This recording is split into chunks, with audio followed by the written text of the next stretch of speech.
আমি না জানোস না কি একটা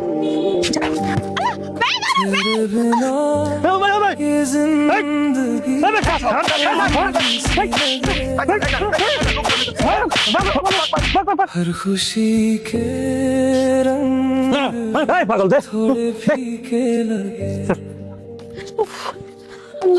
আপু টেনশন করেন না, এই যে আপনার bag. Thank you so much ভাইয়া, থ্যাংক ইউ। কি বলে যে আপনাকে ধন্যবাদ দিব আমি আসলে বুঝতেছি না। আপনি জানেন আপনি আমার কত বড় উপকার করছেন। এই ব্যাগে আমার বাবার চিকিৎসা টাকা, আমার বাসা ভাড়ার টাকা। আমি যদি আজকে এই টাকাগুলো হারিয়ে ফেলতাম তাহলে আমার বাবাকে কিভাবে বাঁচাবো সেটাই অনেক বেশি ইম্পসিবল হয়ে যেত। আজকে যদি আপনি আমাকে এই ব্যাগটা উদ্ধার করে না দিতেন তাহলে হয়তো আমি আমার বাবাকে বাঁচাইতে পারতাম না।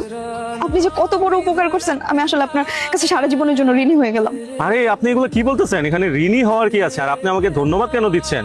মানুষ মানুষের জন্য। আমি তো আপনার বিপদ দেখে আপনার পাশে দাঁড়াইছি। সামনে যদি আবার কোনোদিন বিপদে পড়েন তখনও আমি আপনার পাশে থাকবো, কোনো প্রবলেম নেই। ঠিক আছে ভাইয়া, থ্যাংক ইউ। हर पल बसते এক্সকিউজ মি ম্যাডাম, যদি কিছু মনে না করেন আপনার ফোন নাম্বারটা আমাকে দিলে আপনার জন্যই হয়তো ভালো হবে। আপনি যেহেতু এই এলাকায় চলাফেরা করেন, কখনো যদি প্রয়োজন হয় আমাকে কল দিতে পারবেন। হ্যাঁ হ্যাঁ শিওর, আপনি আমাকে যে বড় উপকার করছেন নাম্বার তো দেওয়াই যায়। ওঠান 09। 019। ঠিক আছে। तन्हाई बोल আজকে যদি ছেলেটা এই ব্যাগটা উদ্ধার না করতো তাহলে যে কি হইল।